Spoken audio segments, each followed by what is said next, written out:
په کومو ملګرو چې غسل واوړي او دوی بیا غسل نه وکاږي، یعنی په حالت د جنابت کې ګرځي را ګرځي او لامبینه، هغه دي زما دا یو خبر ځان سره یاد وساتئ. حضرت ابان بن عبدالله رضی الله تعالی عنه دوی دنه یو واقعه روایت کیږي. هغه دي فرمایي چې زموږ ګاونډ کې یو سړی و، هغه سړی وفات شو، موږ هغه ولامبو، د کفن انتظام مو ورله وکړو، بیا د هغه د قبر وخت راغی، موږ ورله قبر کنستو چې څنګه مولوي قبر کنستو په هغه کې یو ځناور راووتو، د پیشو په شان شکل و او ډېر خطرناک ځناور، خلک به تېرېده، څه عجیبه غوندې کې ځناور.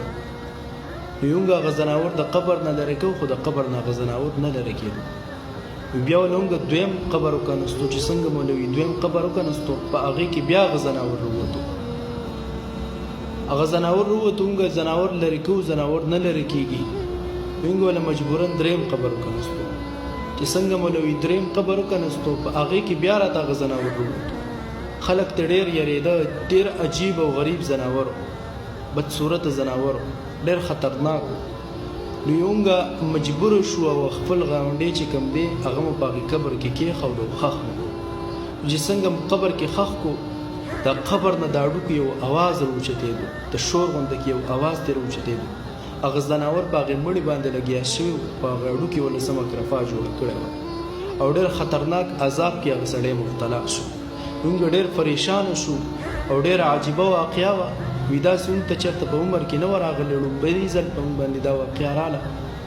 موږ کور ته لاړو او بیا مو د هغې زنانه نه تپوس وکړو، د دې سړي د دې ښځې نه، چې ستا د خاوند به داسې څه عمل کوو چې دته دونه سخت عذاب میلاویږي په دې قبر کې. یو ځناور ورته راووتو، بیا موږ لوي بل قبر مو له وکنستو، په هغې کې مو ورته راووتو، داسې ده به څه عمل کوو. بیا ښځې راته وی چې زموږ دا خاوند چې ګب دی دا ډېر ښه سړی و، وي ده کې صرف یو کار و، ته باندې چې به کله غسل واوړېدو نو ده به غسل نه وکاږو او په غسل کې به دې ګرځېدو، خوراک پې کوو او دغه شان ګپ شپې به یې لګولې. نو ځکه په ده باندې دا عذاب دی. نو د دې نه دا معلومه شي کوم انسان چې غسل په هغه باندې واوړي، په کوم انسان باندې او دی بیا غسل نه وکاږي، په غسل کې ګرځي را ګرځي، خوراک کوي یا بل څه داسې عمل کوي، نو دته په قبر کې ډېر سخت عذاب میلاویږي. او قبر دغه انسان ځان ته نه فریدي کوم انسان چې غسل نه وکاږي. او حضور علیه الصلاۃ والسلام په هغه یو روایت کې وی کوم انسان چې ځان د تشو امتیازونو نه ساتي، یعنی امتیاز یې وکړي او بیا ډایرکټ ورته واښ وتړي، د تشو امتیازونو ځان نه ساتي او دس نه وچي، وي دغه انسان باندې به په قبر کې ډېر سخت عذاب وي، ډېر بدترین عذاب وي د دغه انسان.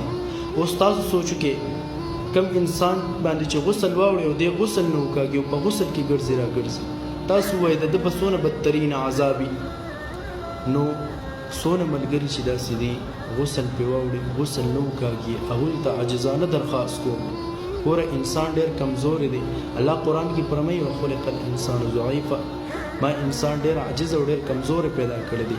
د انسان نه ګناهونه کېږي، کله ته د لاسو ګناه وشي، کله ته زنا وشي، کله چې کوم دی بیبي سره میلاو شي، دا خو ګناه کې نه راځي، خو بیا بیبي سره میلاو شي او غسل پې واوړي او بیا غسل نه وکاږي، نو دا ډېره بدترین چې کوم دی عمل دی. په دې باندې الله ډېره بدترینه سزا انسان له ورکوي. نو الله دې ما او تا د دې ګناهونو نه وساتي.